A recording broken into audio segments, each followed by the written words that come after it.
ब्रह्मसूत्रम। ब्रह्मसूत्र ग्रंथ में page number 892 और 892 पेज के ऊपर से 3 नंबर की पंक्ति है। यद अपि उक्तम उन्मान व्यपदेशात अस्ति परम इति। ठीक है, तो बात यह चल रही है तृतीय अध्याय द्वितीय पाद, और तृतीय अध्याय के द्वितीय पाद का यह 7 नंबर का अधिकरण है, और इस अधिकरण का नाम है पराधिकरणम। ठीक, और ब्रह्म से भिन्न और कोई वस्तु नहीं है, एकमात्र अद्वितीय ब्रह्म तत्व ही है। इस बात का निर्धारण करने के लिए इस अधिकरण की प्रवृत्ति हुई है। जबकि पूर्व पक्षी ने 4 हेतु देकर इस बात को सिद्ध करने का प्रयास किया कि ब्रह्म से भिन्न भी और कोई वस्तु है, किंतु उस पूर्व पक्षी के हेतुओं का सिद्धांति के द्वारा निराकरण किया जाता है। तो ऊपर का जो 32 नंबर का सूत्र है उनसे भी निर्देश उस हेतु का खंडन कर दिया, सेतु व्यपदेशात इत्यादि। अब पूर्व पक्षी ने ब्रह्म से भिन्न और कोई वस्तु सिद्ध करने के लिए जो दूसरा हेतु दिया था उन्मान व्यपदेश, उसका भी निराकरण करने के लिए ये सूत्र आ रहा है 33 नंबर का। तो उसका अवतरण भाष्य को थोड़ा देखिए। यद अपि उक्तम, अर्थात पूर्व पक्षी ने जो बात कही थी, कौन सी, कि उन्मान व्यपदेशात अस्ति परम इति। उन्मान व्यपदेशात परम अस्ति इति, अर्थात उन्मान का भी व्यपदेश श्रुति में हुआ है। इससे भी मालूम पड़ता है कि परम अर्थात ब्रह्मा से भिन्न और कोई वस्तु है, ऐसा जो पूर्व पक्षी बोला है। अब आगे करें, तत्र अभिधीयते, उस पूर्व पक्षी के कहने पर अब हम बोलते हैं, उत्तर देते हैं, पूर्व पक्षी का खंडन करते हैं। तत्र अभिधीयते उन्मान व्यपदेशः अपि न ब्रह्म व्यतिरिक्त वस्तु अस्तित्व प्रतिपत्त्यर्थः।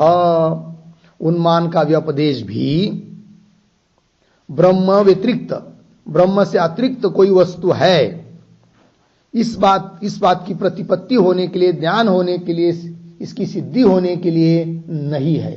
न उन्मान व्यपदेश अपि, न को बाद में, ब्रह्म व्यतिरिक्त वस्तु अस्तित्व प्रतिपत्त्यर्थः नहीं है उन्मान का व्यपदेश भी। ठीक है, किमर्थ तर्हि, तब उन्मान का व्यपदेश यदि ब्रह्म से भिन्न कोई वस्तु सिद्ध करने के लिए नहीं है तो किस लिए है उन्मान का व्यपदेश? परिमितत्व का व्यपदेश, परिच्छिन्नत्व का व्यपदेश, मान का व्यपदेश, ये किस लिए है, ये प्रश्न। तब उत्तर दिया जा रहा है अब बुद्ध्यर्थ इत्यादि पंक्ति के द्वारा, जो कि सूत्र का पद है, अर्थात सूत्र के माध्यम से उत्तर दे रहे हैं। अतः पहले सूत्र का उच्चारण और अर्थ को देख लेते हैं। तो सूत्र है बुद्ध्यर्थ पादवत। तो लिखेंगे, लिखते हैं सूत्रावतरणम बराबर सेतु व्यपदेशवत, सेतु व्यपदेशवत द्वितीयम उन्मान व्यपदेशम, उन्मान व्यपदेशम कौंस में लिखिए परिमितत्वम, परिमितत्वम कौंस बन आगे हेतुम निरस्यति,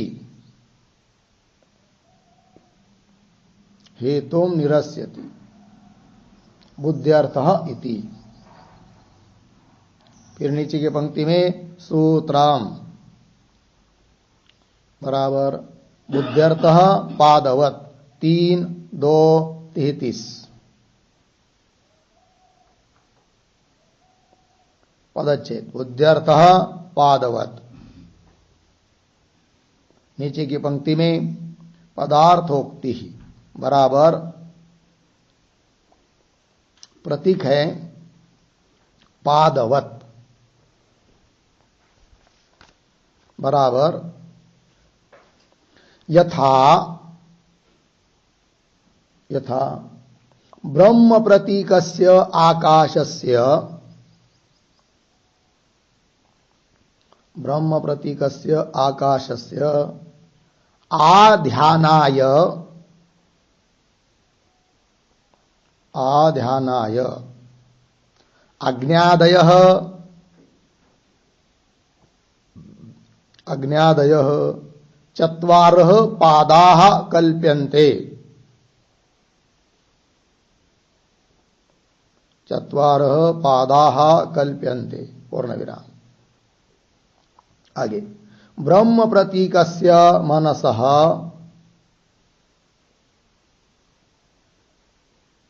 ब्रह्म प्रतीकस्य मनसः वागादयः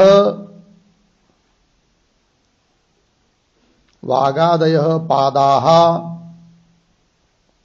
उपासनार्थं कल्प्यन्ते उपासनार्थं कल्प्यन्ते। अर्थात अज्ञादीनां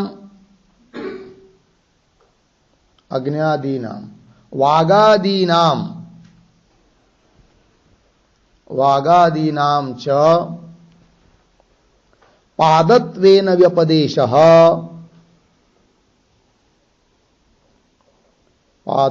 व्यपदेशः उपासनार्थं भवति उपासनार्थं भवति पूर्ण विराम। तद्वत् चतुष्पाद ब्रह्म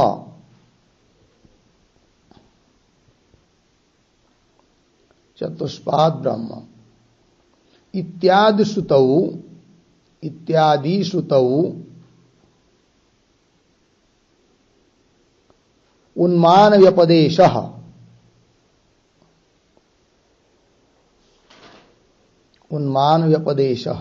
कौंस में लिखिए परिमितत्व व्यपदेशः अथवा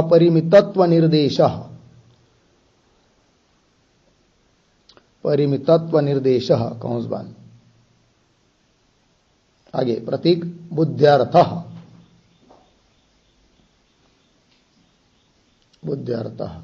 बराबर उपासनार्थः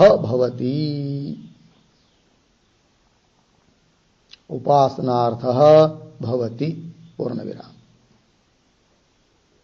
आगे निर्विशेषस्य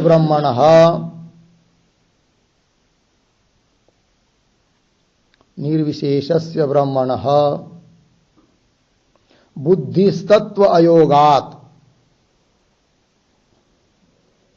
बुद्धिस्तत्व अयोगात् उपाधि कल्पन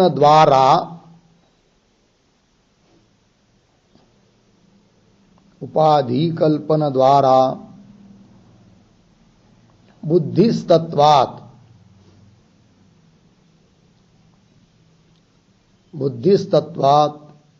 अस्य उन्मान व्यपदेशः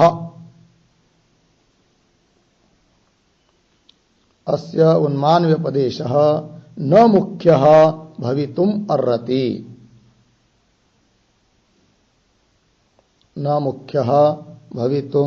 अर्हति पूर्ण विराम। अतः उन्मान व्यपदेशेन अपि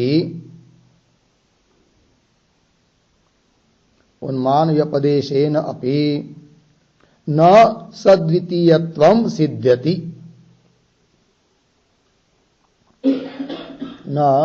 सद्वितीयत्वं सिद्ध्यति इति भावः।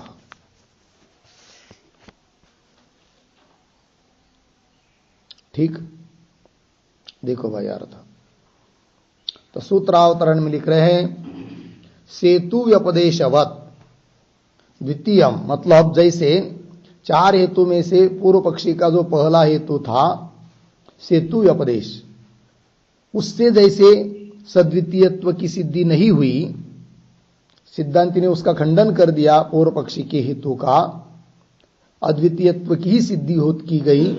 उस प्रकार जो पूर्व पक्षी ने दिया वह दूसरा हेतु था सद्वितीयत्व सिद्ध करने के लिए, वो कौन था? उन्मान व्यपदेश। तो उसका भी निराकरण कर रहे सिद्धांति।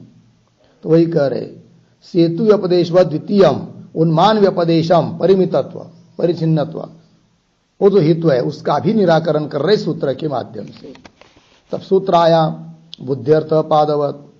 तो पदार्थोक्ति में लिख रहे हैं पादवत, ये दृष्टांत है कि यथा जिस प्रकार ब्रह्म प्रतीकस्य आकाशस्य, ब्रह्म की उपासना करनी है किंतु निर्विशेष ब्रह्म की उपासना करना संभव नहीं है, अतः उसकी उपासना करने के लिए उस ब्रह्म का प्रतीक के रूप में बताया जाता है आकाश, मन वगैरह। फिर आकाश को ब्रह्म समझना है, फिर उसका ध्यान करना है, उपासना करनी है। वो भी कैसे? तब उस आकाश के 4 पाद बताए जाते हैं। वो कैसे? वही करे यथा ब्रह्म प्रतीकस्य आकाशस्य आध्यानाय, आसमंता ध्यान करने के लिए, उपासना करने के लिए। अग्न्यादय 4 पादा कल्प्यन्ते, उस आकाश के 4 पाद है ऐसी कल्पना की जाती है। अग्नि वगैरह 4 पाद, तो अग्नि, वायु, आदित्य, दिशा बताएंगे भाष्य में। तो 4 पाद कल्प्यन्ते। उसी प्रकार ब्रह्म प्रतीक, ब्रह्म का प्रतीक जो मन, उस मन की भी ब्रह्म के रूप में उपासना करनी है। वो कैसे करे? तब उस मन के भी 4 पाद बताए जाते हैं उपासना करने के लिए। वो 4 पाद वागादय अर्थात वाणी, चक्षु, प्राण, श्रोत्र वगैरह पादा उपासनार्थम कल्प्यन्ते। अर्थात अग्न्यादीनाम वागादीनाम च पादत्वेन व्यपदेशः उपासनार्थम भवति। अग्नि किंवा वागादि ये सचमुच के ब्रह्म के या मन के पाद थोड़ी है, तो भी उनका पाद के रूप में व्यपदेश निर्देश किया गया है श्रुति ने। किस लिए? उपासना के लिए। जैसे वो है दृष्टांत हुआ, तद्वत उस प्रकार चतुष्पाद ब्रह्म, 4 पैर वाला ब्रह्म है इत्यादि रूप से जो उन्मान का व्यपदेश श्रुति कर रही है, वह भी किस लिए? कि ब्रह्म से भिन्न और कोई वस्तु है, इस बात की सिद्धि करने के लिए नहीं, किंतु उपासना के लिए बताया है, ये सिद्धांति बोल रहे हैं। अतः उन्मान व्यपदेश के द्वारा भी सद्वितीयत्व की सिद्धि नहीं हो सकती है। वही तद्वत चतुष्पाद ब्रह्म इत्यादि श्रुतौ उन्मान व्यपदेश, परिमितत्व का व्यपदेश निर्देश, वो किस लिए है? बुद्ध्यर्थः उपासनार्थ भवति। बोलेंगे क्यों ऐसा? इसलिए कि निर्विशेष ब्रह्म की उपासना सबके लिए संभव नहीं है, अतः सविशेष बताया, तब वो उन्मान का व्यपदेश करना पड़ा, उपासना के लिए हो और कुछ नहीं। वही कह रहे निर्विशेषस्य ब्रह्मणः बुद्धिस्तत्व योगात, बुद्धि में वो आरूढ़ होना, समझ में आना कठिन पड़ जाता है, इसलिए उपाधि की कल्पना के द्वारा उसको बुद्धि में बिठाया जाता है बुद्धिस्तत्वात्। इसलिए उसका अस्य ब्रह्मणः उन्मान व्यपदेश, वह न मुख्य, सचमुच ब्रह्म 4 पैर वाला है या उसका कोई परिमाण विशेष है ऐसा अर्थ तात्पर्य नहीं है। न मुख्य भवितुम अर्हति। अतः उन्मान व्यपदेशेन अपि न सद्वितीयत्वं सिद्ध्यति इति भाव। उन्मान के व्यपदेश से भी ब्रह्म से भिन्न और कोई वस्तु है इस बात की सिद्धि नहीं हो सकती है, ये कह दिया सिद्धांतियों ने। ठीक है, चलिए भाष्य में। किमर्थः तर्हि, तब कह रहे आगे बुद्ध्यर्थः प्रतीक है। बुद्ध्यर्थ शब्द का अर्थ कर रहे हैं उपासनार्थः इति यावत्, उपासना के लिए वह उन्मान का व्यपदेश है, ये बात बता दिया। आगे चतुष्पाद अष्टाशपम षोडशकलम इति एवं रूपा बुद्धि कथम नु नाम ब्रह्मणि स्थिरा स्यात् इति विकार द्वारेण ब्रह्मण उन्मान कल्पना एव क्रियते। ठीक है, चलिए भाई, ये जो पंक्ति है चतुष्पाद इत्यादि। उसके पूर्व में एक छोटा वाक्य लिखते हैं अवतरण। उपासनार्थत्वम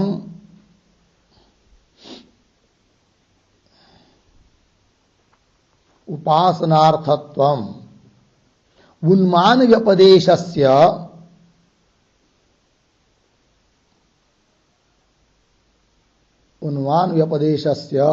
विशदयति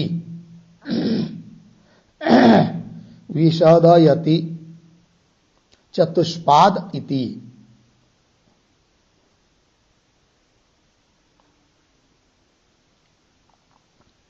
चतुष्पाद इति, ठीक। देखो भाई, उपासनार्थम, उपासना के लिए उन्मान का व्यपदेश है, इस बात का स्पष्टीकरण कर रहे हैं सिद्धांती।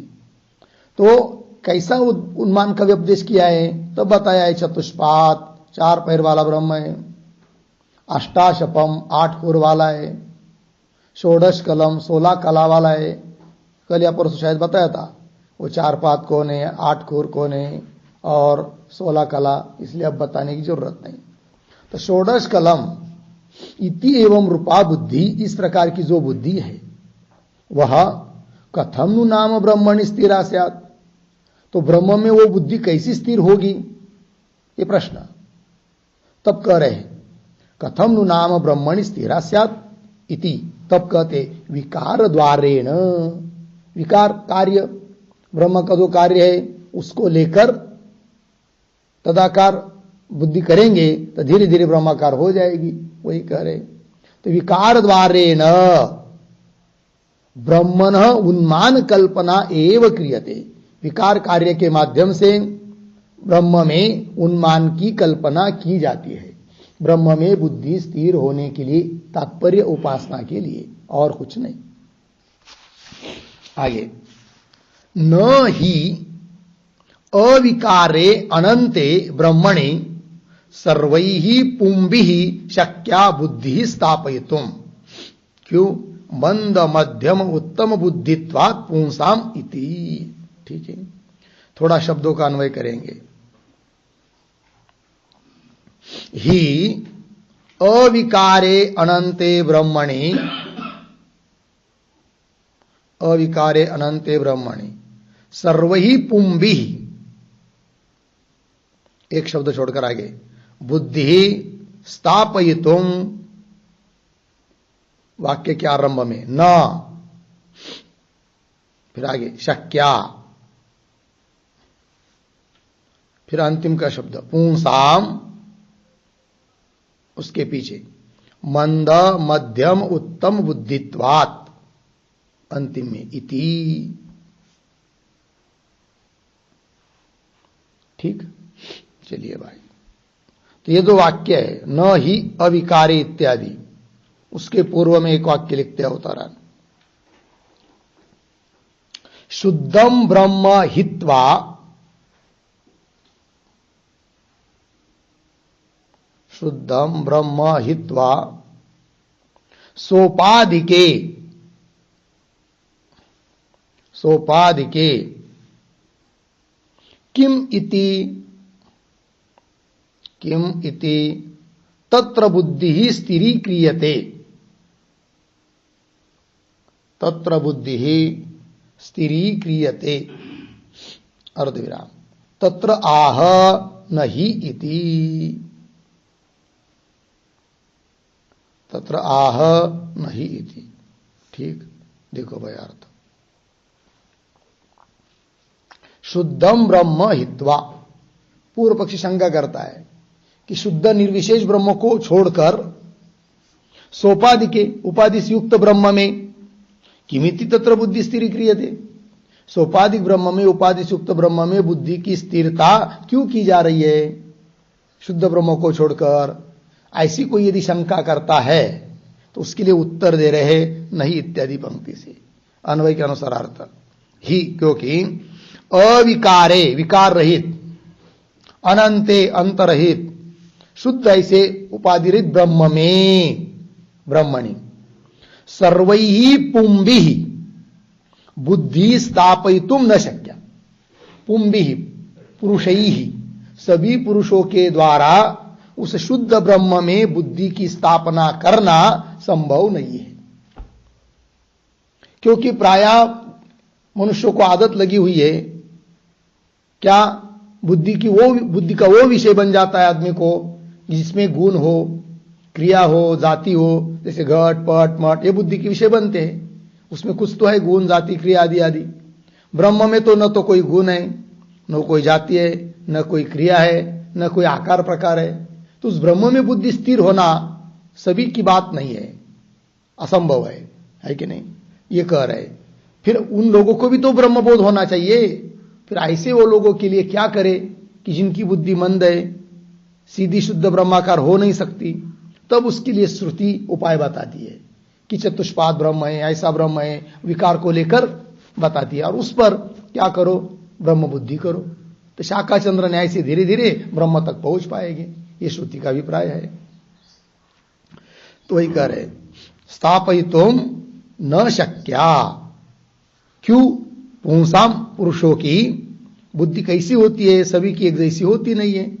मंद मध्यम उत्तम बुद्धित्वात् इति, किसी की बुद्धि मंद है, किसी की मध्यम है, किसी की उत्तम है, ठीक है। उसमें उत्तम बुद्धि जिनकी है, हो सकता है झटिति उनको ब्रह्मबोध हो जाता है, मंद बुद्धि हो नहीं होता है, किंतु उनका भी हित होना चाहिए, इसलिए श्रुति अलग अलग उपाय बताती रहती है। चलिए आगे पादवत, ये प्रतीक है, दृष्टांत है। तो पादवत, इसके पूर्व में एक छोटा वाक्य लिखिए, अवतरण। सूत्र भागम आदाय,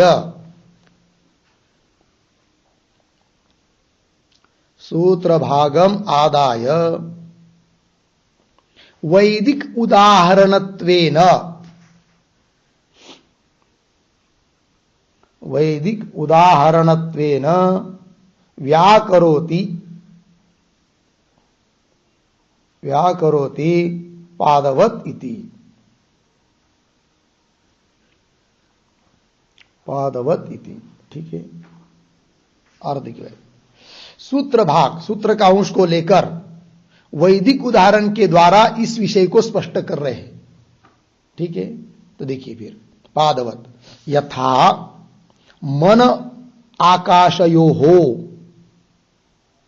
अध्यात्मम अधिदैवतम च ब्रह्म प्रतीकयोः आम्नातयोः चत्वारः वागादयः मन संबंधिनः पादाः कल्प्यन्ते। चत्वारः च अज्ञादयः आकाश संबंधिनः आध्यानाय तद्वत्। पूर्ण विराम हो गया। देखो भाई अर्थ, तो यथा दृष्टांत दे रहे, मन आकाशयोः, दो लिया, मन और आकाश, वो दो कैसे है? उसमें एक है अध्यात्म, एक है अधिदैवत। अध्यात्म शरीर के संबंधी मन, अधिदैव देवता के संबंधी आकाश। तो मन आकाशयोः अध्यात्मम अधिदैवतम च, यह है। और कैसे वो दोनों?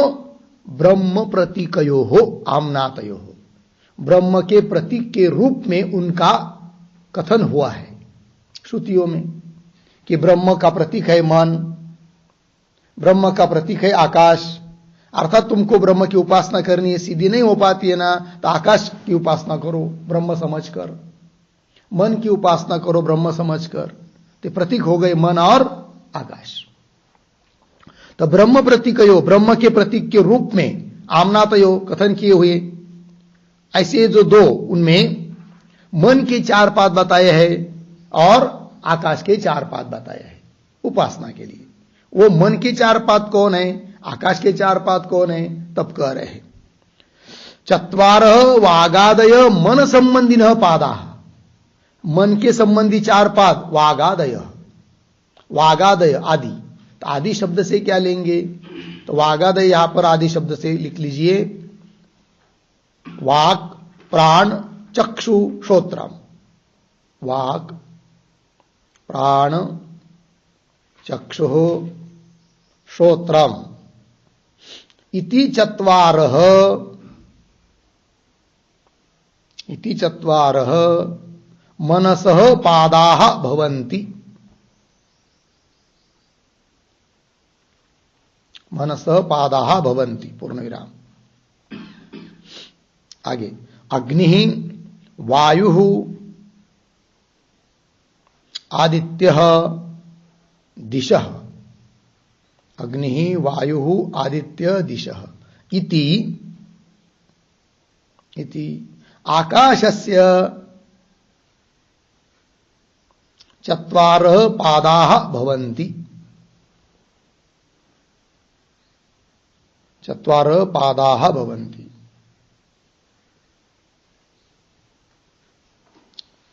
अर्धविराम।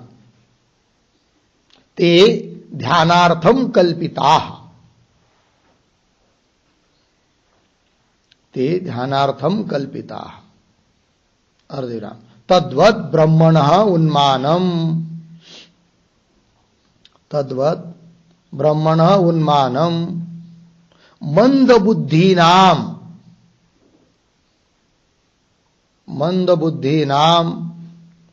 आध्यान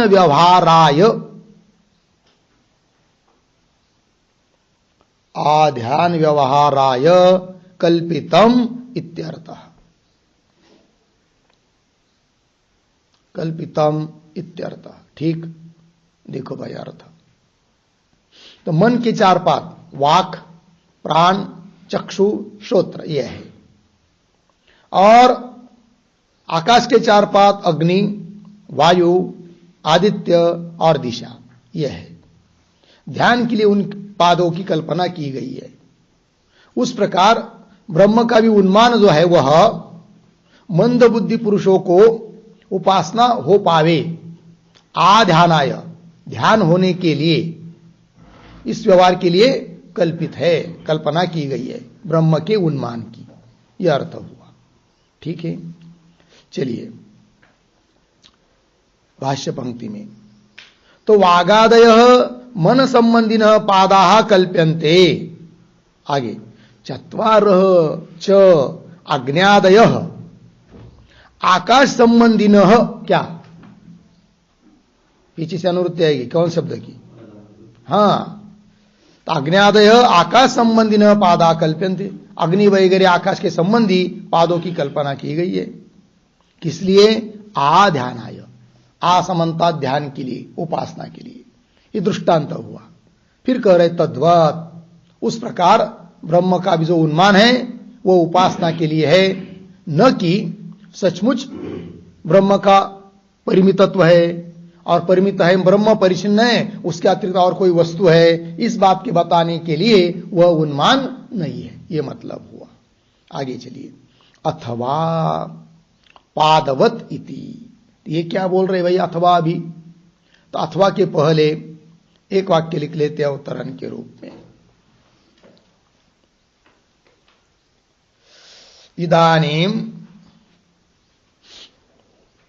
इदानीम तदेव सूत्रावयवम,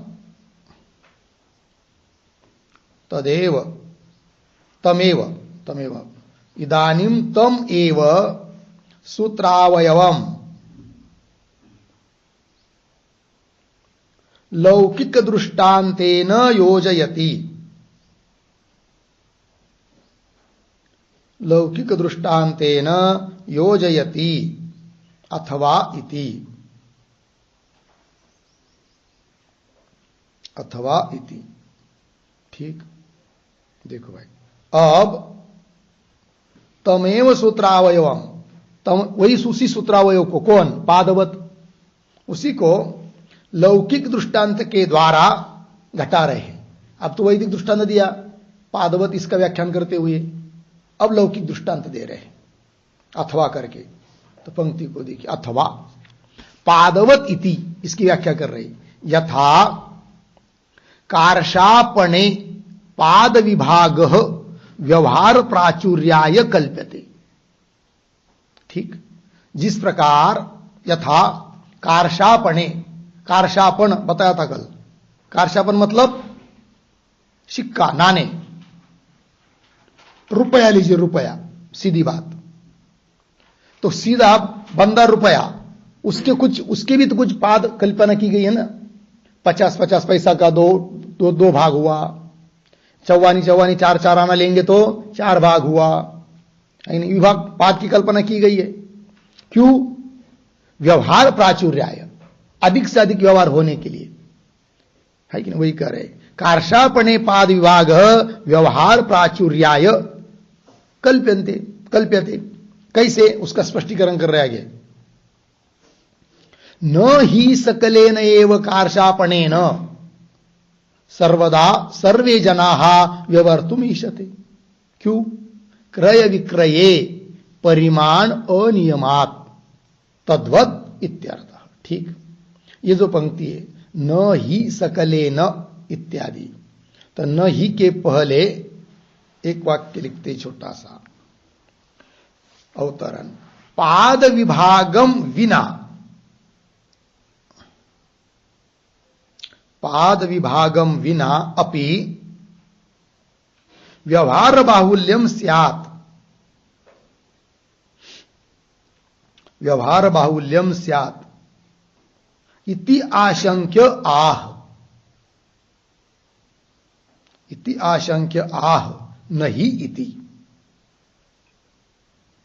ठीक, कोई शंका करेगा कि कार्षापण में पाद का विभाग किया है व्यवहार प्रचुर होने के लिए, किंतु क्या जरूरत है पाद विभाग के बिना भी व्यवहार बहुल हो जाए? तब उत्तर देते नहीं हो सकता। कैसे? कि सभी चीज एक जैसे मूल्य में मिलती है क्या? किसी की कीमत रुपया होगी, किसी की 10 रुपया होगी, किसी की 50 पैसा होगी, किसी की 25 पैसा होगी, तो सबका ये होगा नहीं ना, समान तो है नहीं व्यवहार, क्रय विक्रय। अतः पाद की कल्पना करनी पड़ती है। समझ 2000 की नोट छाप दिया और उसका विभाग कुछ है नहीं है, 1,000 मिलकर 2000, या 1000 की नोट, 200 की नोट, 50 की नोट, ये छपी नहीं है नहीं, और सभी के लिए की, तो जमेगा क्या? कोई चीज के मूल्य 2000 होगा, किसी का तो 500 रुपये होगा, अब कैसा करेंगे? फिर नहीं कर पाएंगे ना। अतः व्यवहार प्रचुर होने के लिए जैसे कार्षापण में पाद की कल्पना करते हैं, उस प्रकार ब्रह्म की उपासना होने के लिए ब्रह्म के उन्मान की कल्पना की जाती है। यह उसका मतलब है। पंक्ति देखिए, नहीं सकलेन एव कार्षापणेन, संपूर्ण बंदा रुपया उससे ही सब व्यवहार हो जाए, ऐसा हो नहीं सकता। सकलेन एव, आजकल तो रुपए का मूल्य कुछ नहीं लगता है हम लोगों को, उस पुराने जमाने में अभी भी 50-60 साल पहले भी देखेंगे, नहीं तो 1 रुपया में 1 क्विंटल 2 क्विंटल ज्वारी आती थी, गेहूं आते थे, है कि नहीं? 1 रुपया में ले गए तो महीना भर का उनका बाजार हो जाता था, ऐसा है। आजकल तो रुपया कुछ नहीं है कि नहीं?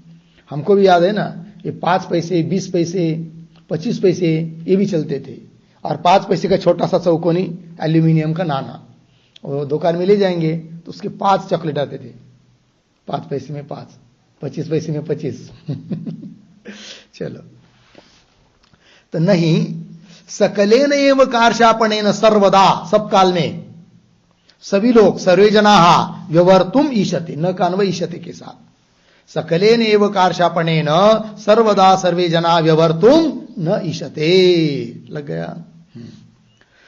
क्यों?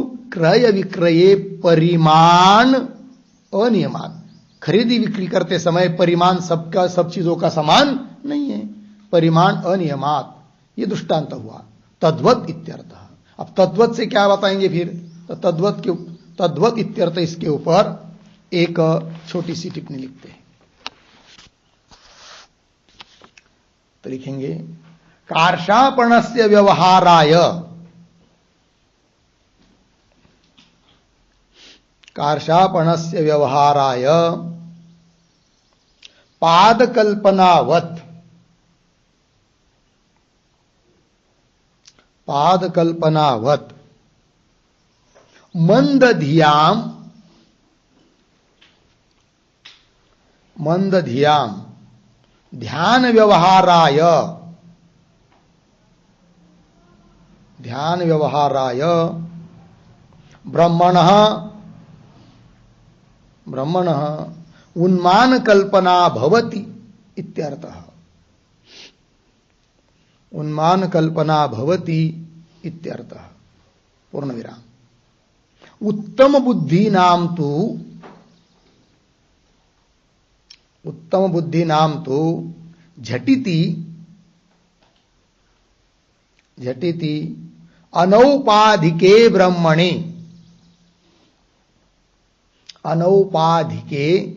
ब्रह्मणि बुद्धि प्रवेशः संभवति। बुद्धि प्रवेशः संभवति। पूर्ण विराम। इतरेषां तद अभावात्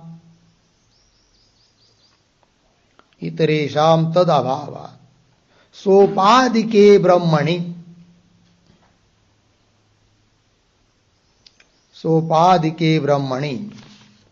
शाकाचंद्र न्यायेन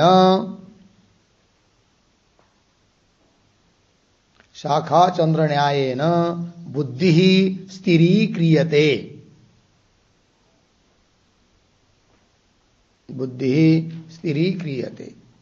अतः उन्मान कल्पना भवति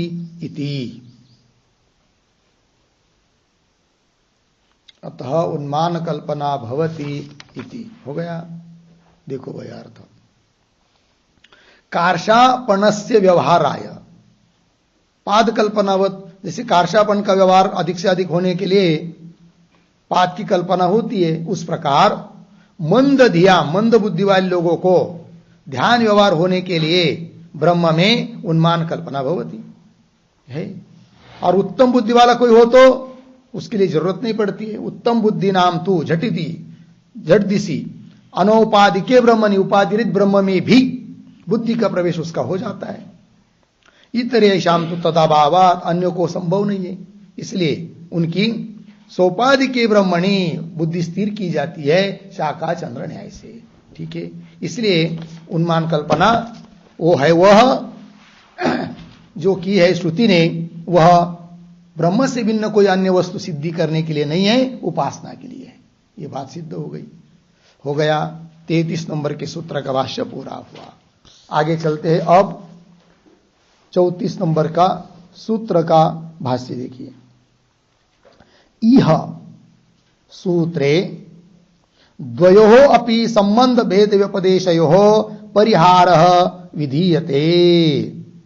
ठीक है ना, मिल गया ना पंक्ति, शब्दों का थोड़ा अन्वय। इह सूत्रे संबंध भेद व्यपदेशयोः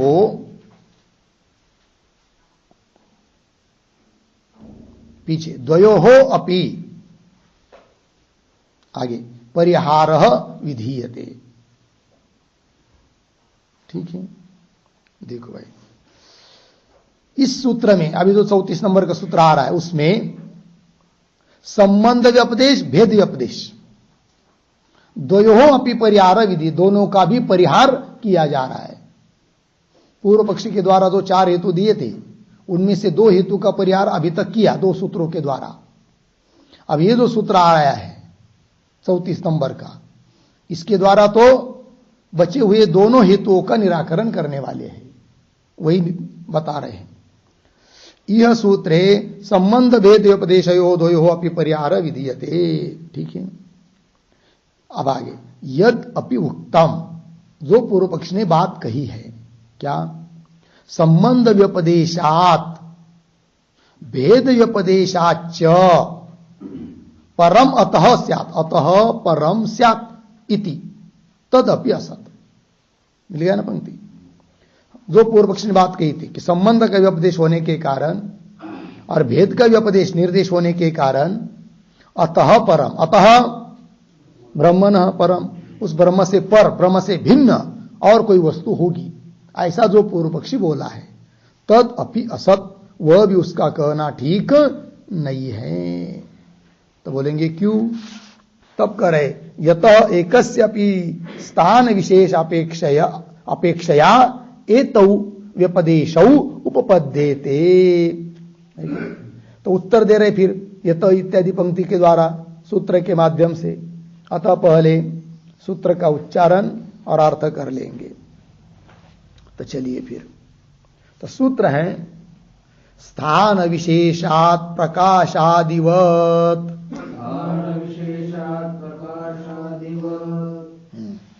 तो लिखते हैं सूत्रावतरणम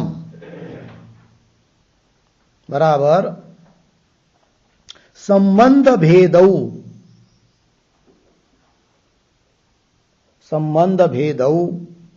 कल्पितौ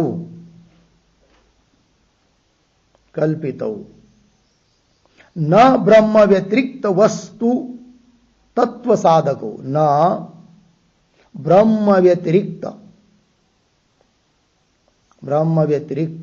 वस्तु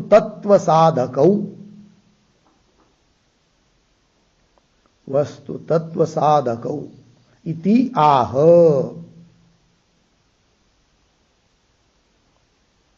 फिर नीचे के पंक्ति में सूत्रम बराबर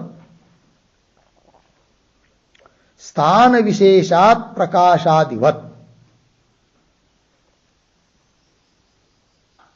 3:2:34 पदच्छेद स्थान विशेषात प्रकाशादिवत। फिर नीचे पदार्थोक्ति, प्रतीक है प्रकाशादिवत बराबर यथा सौर आलोकादेः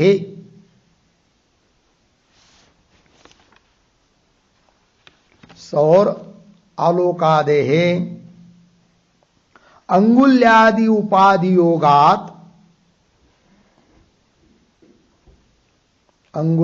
उपादियोगात उपजात भेदस्य अर्धविराम उपाधि शांतौ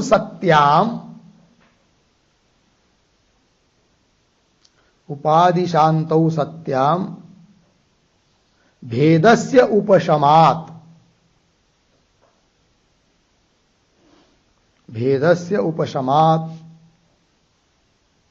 संबंध व्यपदेशः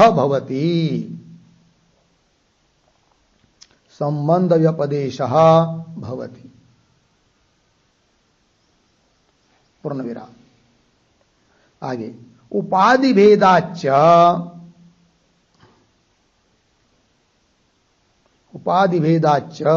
भेद व्यपदेशः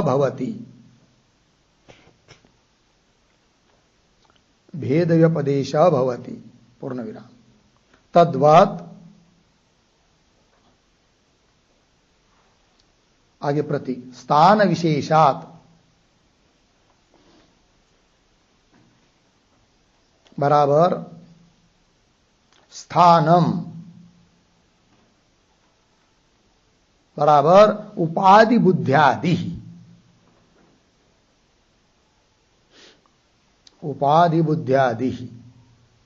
अर्धविराम। तद विशेषात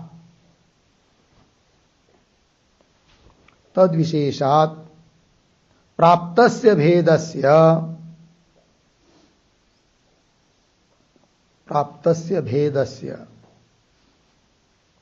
उपाधि उपशमात्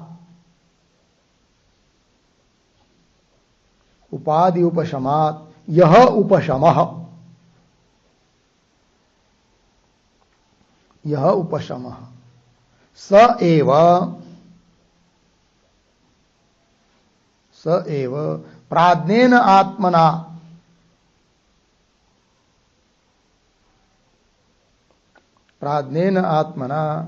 जीवस्य सुषुप्तौ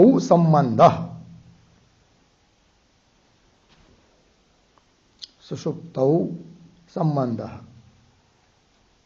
इति उपाधि अपेक्षया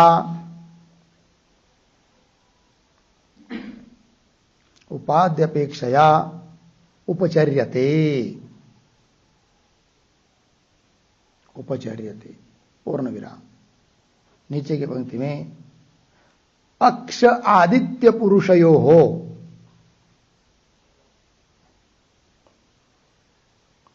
अक्ष आदित्य पुरुषयो हो भेद व्यपदेश अपि, भेद व्यपदेश अपि अक्ष आदित्य रूप, अक्ष आदित्य रूप स्थान विशेषापेक्षया, स्थान विशेषापेक्षया उपचर्यते, उपचर्यते अर्धविराम, न मुख्यतः, न मुख्यतः बराबर न स्वरूपापेक्ष, न स्वरूपापेक्ष इत्यर्थः। ठीक, अर्थ देखिए भाई, तो सूत्रावतरण में लिख रहे संबंध भेदौ कल्पितौ, संबंध व्यपदेश भेद व्यपदेश भी कल्पित है। न ब्रह्म व्यतिरिक्त वस्तु तत्व साधको, ब्रह्म से भिन्न और कोई वस्तु को सिद्ध करने के लिए समर्थ नहीं है। भेद व्यपदेश भी संबंध व्यपदेश भी कल्पित है। कैसे? सूत्र के माध्यम से कह रहे।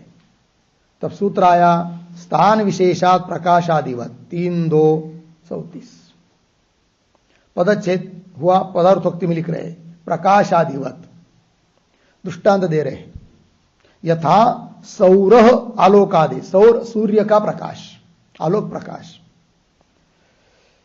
अंगुल्यादि उपाधि होगा।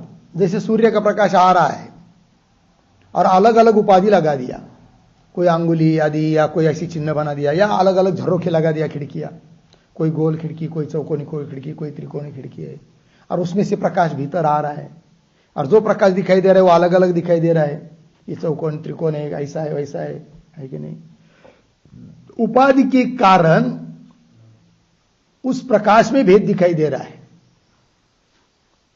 उपाधि हट गई तो हुआ क्या? जैसे कि उस प्रकाश का जो भिन्न दिखाई दे रहा था उसका महाप्रकाश के साथ संबंध हो गया।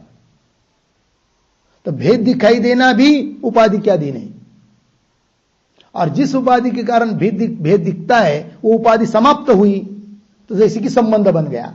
किंतु वह संबंध सचमुच बना है क्या? संबंध सचमुच तब होता जब पहले वियोग होता तब। किंतु महाआलोक का और उपाधि में दिखाई देने वाले आलोक का वस्तुतः कभी वियोग हुआ ही नहीं है। कहने भरने के लिए वो संबंध है, उसको स्वरूप संबंध कह सकते हैं, गौण है, औपचारिक संबंध है, न कि घट और पट की तरह मुख्य संयोग आदि समवाय आदि संबंध है। यह दृष्टांत हुआ। उसी प्रकार इधर दृष्टांत में भी, तो पहले पंक्ति देख लीजिए, यथा सौर आलोकादेहे अंगुल्यादि उपाधि होगा, उपाधि के निमित्त से उपजात भेदस्य, जो भेद उत्पन्न होता है। फिर उपाधि शांतौ, उपाधि जब निवृत्त हो जाती है तब उपाधि शांतौ सत्याम, उपाधि निवृत्त होने पर भेदस्य उपशमात, भेद का उपशम होता है, भेद नष्ट हो जाता है कि नहीं? फिर संबंध का व्यपदेश होता है, क्योंकि भेद दिखाई दे रहा था ना उपाधि के कारण, उपाधि समाप्त हुई, भेद नहीं दिखाई दे रहा है। फिर हुआ क्या? कहा गया भाई ये छोटे छोटे प्रकाश थे अभी, हाँ वो महाप्रकाश के साथ मिल गए, संबंध हो गया। तो संबंध का व्यपदेश हो रहा है, किंतु वह व्यपदेश भी कैसा है? मुख्य नहीं है, गौण है, स्वरूप संबंध है वो। तो संबंध व्यपदेश भवति। आगे उपाधि भेदाच्च भेद व्यपदेश, उपाधि के कारण ही भेद है और उपाधि निवृत्त होने पर संबंध हो गया, ये व्यपदेश होता है। दृष्टांत में हो गया तद्वत स्थान विशेषात। स्थान क्या है भाई? स्थान शब्द का अर्थ यहां पर उपाधि, कौन? बुद्धियादि। तो स्थानम उपाधि बुद्धियादि, बुद्धियादि उपाधि। तद विशेषात, उसके निमित्त से प्राप्तस्य भेदस्य, भेद प्राप्त होता है, भेद जैसा दिखाई देता है, ये जीव है, परमात्मा है, आदि आदि करके। प्राप्तस्य भेदस्य। फिर उपाधि उपशमात, जब उपाधि निवृत्त हो जाती है तब यह उपशमः है कि नहीं? उपाधि का उपशम होने से, उपाधि की निवृत्ति हो जाने से जो उत्पन्न हुआ भेद था, है कि नहीं, उसकी भी क्या हो जाती है, निवृत्ति। तो यह उपशम मतलब निवृत्ति। स एव प्राज्ञेन आत्मना जीवस्य सुषुप्तौ संबंध, वही प्राज्ञ रूप आत्मा के साथ अर्थात परमात्मा के साथ जीव का सुषुप्ति अवस्था में क्या है, संबंध है। जागृत अवस्था में उपाधि कारण भेद दिखाई दे रहा है, सुषुप्ति में उपाधि का लय हुआ तो अभेद सा हो गया, ये बात हो गई। सुषुप्तौ संबंध इति उपाधि अपेक्षया उपचर्यते, अतः उपाधि की अपेक्षा से ही भेद और उपाधि की अपेक्षा से ही संबंध है। आगे और ये बात बताई थी, अक्षस्थ पुरुष आदित्यस्थ पुरुष, वो भी भेद जो है वो भी उपाधि के कारण है। वही कह रहे अक्ष आदित्य पुरुषयो भेद व्यपदेश अपि, अक्ष आदित्य रूप स्थान विशेष अपेक्षया, अक्ष आदित्य रूप स्थान विशेष की अपेक्षा से है उपचार है, गौण मात्र वो भेद है कि नहीं। अक्ष आदित्य रूप स्थान विशेष अपेक्षया उपचर्यते, न मुख्यतः मतलब न स्वरूप अपेक्षा, वस्तुता स्वरूपता भेद है ऐसी बात नहीं है। ठीक है, ये हो गया भाई सूत्र का अर्थ। अब आगे चलते हैं भाष्य में। यतः एकस्य अपि स्थान विशेष अपेक्षया एतौ व्यपदेशौ उपपद्येते। ठीक है ना, थोड़ा सा अन्वय शब्दों का। यतः एक शब्द छोड़कर, स्थान विशेष अपेक्षया, पीछे एकस्य अपि, आगे एतौ व्यपदेशौ उपपद्येते। ठीक है, और ये जो पंक्ति है ना यत इत्यादि, उसके पूर्व में एक छोटा वाक्य लिखते हैं उत्तर, तत्र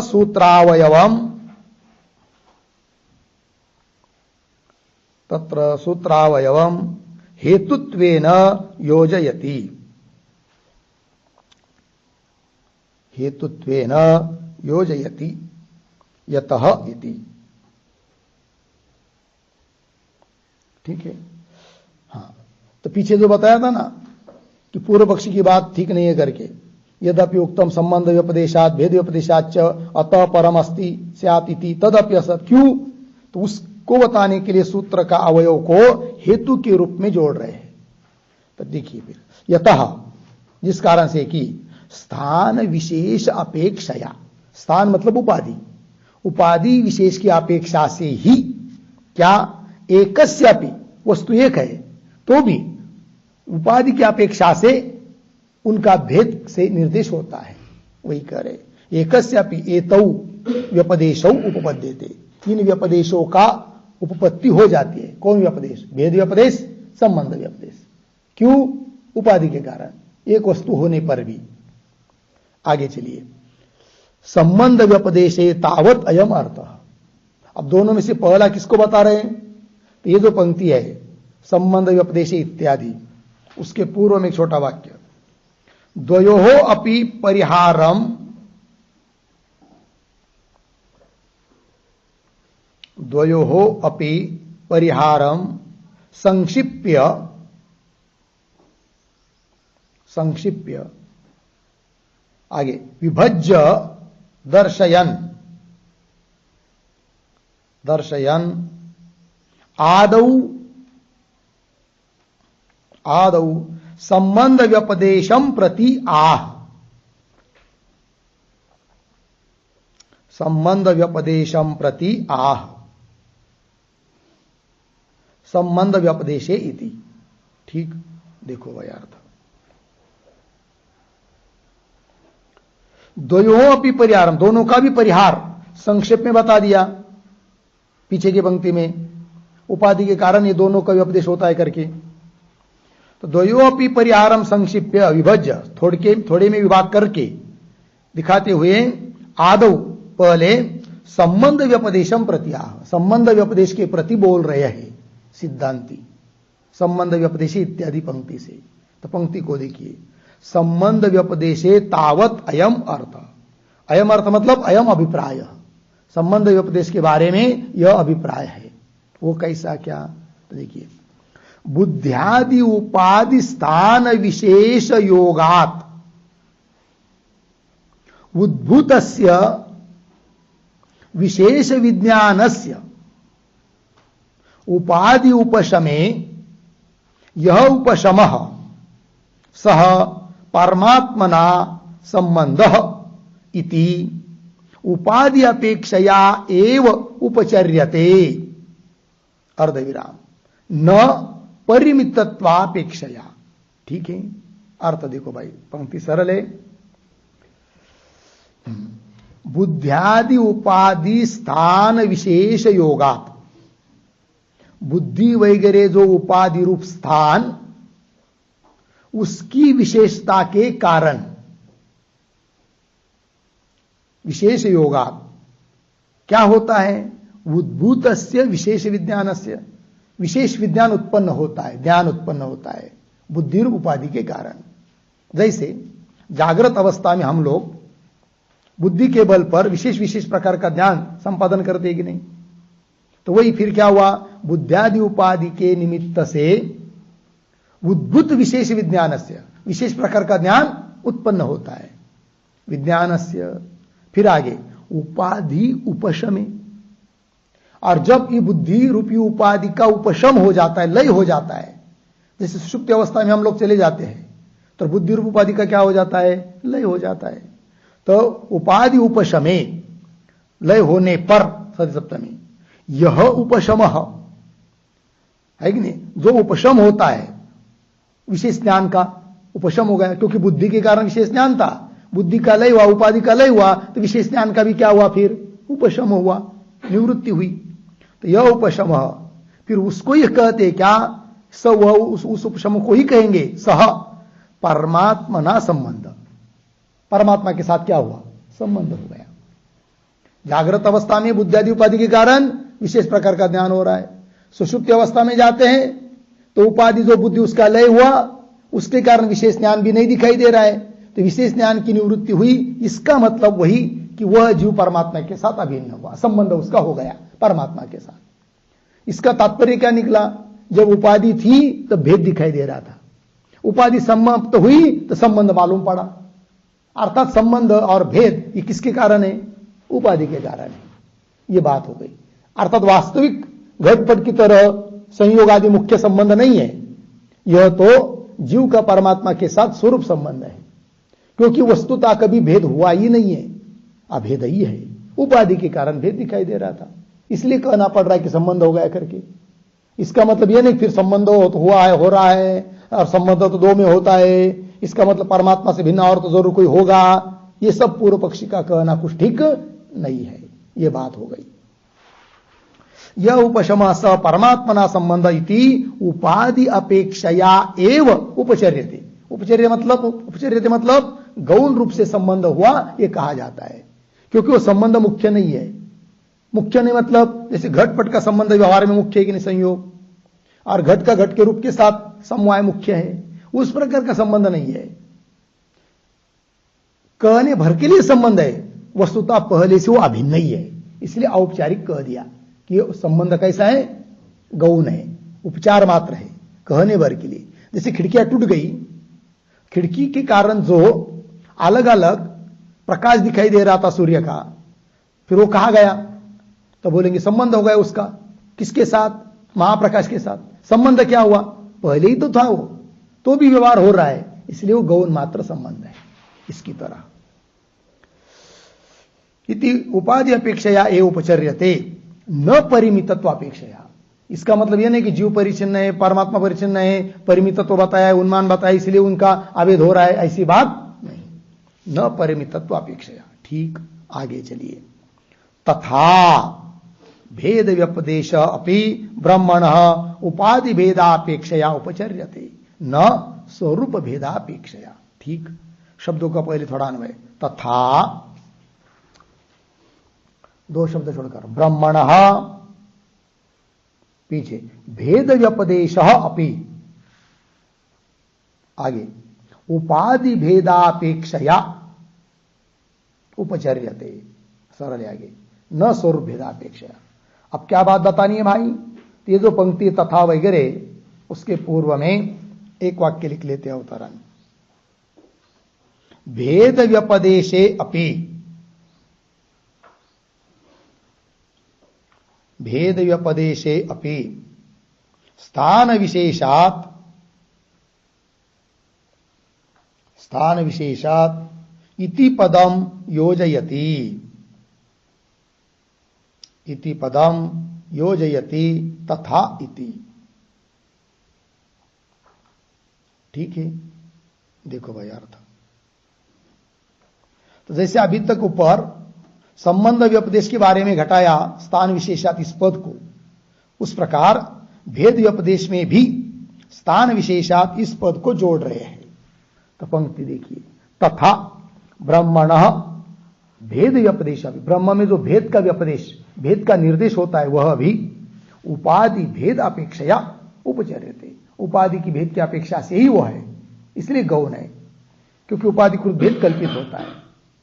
आगे, न स्वरूप भेदापेक्षा, वस्तुतः ब्रह्म के स्वरूप में भेद है, जीव स्वरूपता अलग है, ब्रह्म अलग है, ऐसी बात नहीं, उपाधि के कारण है।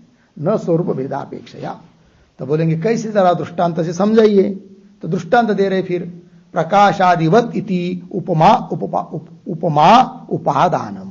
ठीक है, तो ये जो पंक्ति है प्रकाशादिवत, उसके पूर्व में छोटा वाक्य, व्यपदेशयोः,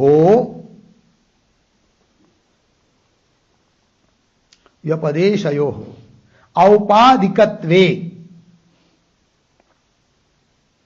औपाधिकत्वे प्रकाश दृष्टांतम व्याचष्टे, प्रकाश दृष्टांतम व्याचष्टे प्रकाश इति। और देखिए भाई, व्यपदेशयोः औपाधिकत्वे, व्यपदेश है कि नहीं, व्यपदेश निर्देश उल्लेख भेद का चाहे संबंध का, वो सब औपाधिक है, उपाधिकृत है। इस बात को समझाने के लिए प्रकाश ये दृष्टांत का व्याख्यान कर रहे हैं भगवान भाष्यकार, जो कि सूत्र में दृष्टांत दिया गया है। तो पंक्ति देखिए, प्रकाशवत इति उपमा उपादानम, उपमा, उपमा शब्द का अर्थ लिखिए दृष्टांत, उपादान, उपादान मतलब ग्रहणम, तो प्रकाशवत इति उपमा उपादान दृष्टांत का ग्रहण है। अब उसका स्पष्टीकरण कर रहे हैं आगे। तो पंक्ति को देखिए, यथा एकस्य प्रकाशस्य सौर्यस्य चांद्रमसस्य वा उपाधि योगात् उपजात विशेषस्य उपाधि उपशमात् संबंध व्यपदेश भवति, उपाधि भेदाच्च भेद व्यपदेश। ठीक, शब्दों का थोड़ा अन्वय करेंगे। यथा, फिर दो शब्द छोड़कर, सौर्यस्य चांद्रमसस्य वा, पीछे एकस्य प्रकाशस्य, आगे उपाधि योगात्। ठीक, देखो अर्थ, यथा जिस प्रकार सौर्यस्य चांद्रमसस्य वा, प्रकाशस्य, सूर्य का प्रकाश लो चाहे चंद्र का लो, दृष्टांत में कोई भी ले लो, किंतु है तो वह एक ही प्रकाश, सूर्य का प्रकाश लिया एक ही है, सभी जगह सूर्य का प्रकाश एक ही है, कि वह रात में चंद्र का लिया तो एक ही प्रकाश है। तो भी उपाधि योगात, उपाधि के निमित्त से, उपजात विशेषस्य, विशेष भेद वगैरह उत्पन्न होता है उपाधि के निमित्त से, है कि नहीं। अलग अलग लगा दिया, खिड़कियां वगैरह समझ लीजिए, झरोखे चाहे अंगुली वगैरह कुछ उपाधि लगा दिया, तो अलग अलग प्रकाश दिखाई दे रहा है सूर्य का, है कि नहीं। या अलग अलग कांच लगा दी, काली पीली नीली, तो अलग अलग प्रकाश दिखाई देता है। तो उपाधि योगात उपजात विशेषस्य, उत्पन्न हुआ जो विशेष है, तो उपाधि उपशमात, फिर जब वो उपाधि नष्ट हो जाती है तब उपाधि उपशमात क्या होता है, फिर उपाधि के कारण अलग अलग दिखाई दे रहा था प्रकाश, उपाधि नष्ट हो गई, फिर वो सब प्रकाश कहाँ गया, उसका संबंध हो गया किसके साथ, महाप्रकाश के साथ। तो संबंध का व्यपदेश हो रहा है फिर उपाधि के कारण, संबंध व्यपदेश भवति। और उपाधि भेदाच्च भेद व्यपदेश, उपाधि की भेद के कारण भेद का व्यपदेश, उपाधि समाप्त होती है तो संबंध का व्यपदेश। जो भी हो रहा है वो तो उसके लिए निमित्त तो उपाधि ही है। ये बात ये हो गया। और बता रहे आगे यथावा। ठीक, अभी यथावा इस पंक्ति से क्या बताना है? तो यथा के पहले को छोटा वाक्य आदि शब्देन आदि शब्देन उक्तम उक्तम उदाहरणांतरम आह। उदाहरणांतरम आह यथावा।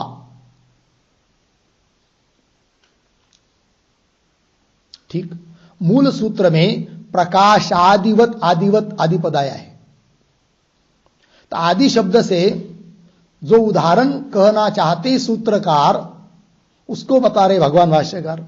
और उदाहरण देखो फिर यथावा सूचि पाशाकाशादिषु उपाधि अपेक्षया एव एतौ संबंध भेद व्यपदेशौ भवतः तद्वत्। ठीक, दृष्टांत दिया है।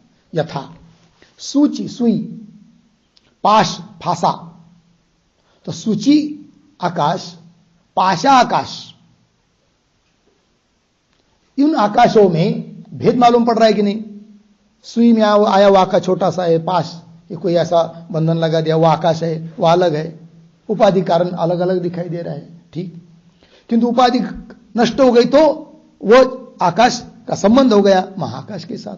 उसकी तरह सूची सूची पाश आकाश आदिशु, तो कैसा पढ़ेंगे? सूची आकाश पाश आकाश, उनमें उपाधि अपेक्षया एव, उपाधि क्या अपेक्षा से ही एतौ क्या संबंध भेद व्यपदेश, संबंध का और भेद का व्यपदेश है उपाधि के कारण भवतः। दृष्टांत हुआ तद्वत्, उसी प्रकार सिद्धांत भी समझना चाहिए। क्या सिद्धांत समझना चाहिए? तो तद्वत् के ऊपर एक वाक्य लिखते हैं एवं एवं एकस्मिन् अपि ब्रह्मणे, एकस्मिन् अपि ब्रह्मणे उपाद्यपेक्षौ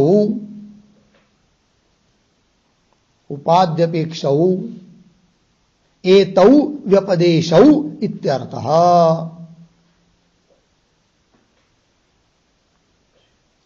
उपाद्यपेक्षौ अपेक्षौ एतौ व्यपदेशौ इत्यर्थः। एवं इसी प्रकार एकस्मिन् अपि ब्रह्मणि, एक ही ब्रह्म में उपाधि की अपेक्षा से ये व्यपदेश है, संबंध व्यपदेश और भेद का व्यपदेश है। हो गया जी। चलिए इसके साथ साथ ये 34 नंबर के सूत्र का भाष्य पूरा हुआ। फिर आगे और कितने सूत्र बचे? 35, 36, 37, 3 सूत्र बचे इस अधिकरण के। तीनों का विचार कल हो जाएगा, कल ये अधिकरण पूरा होगा। ओम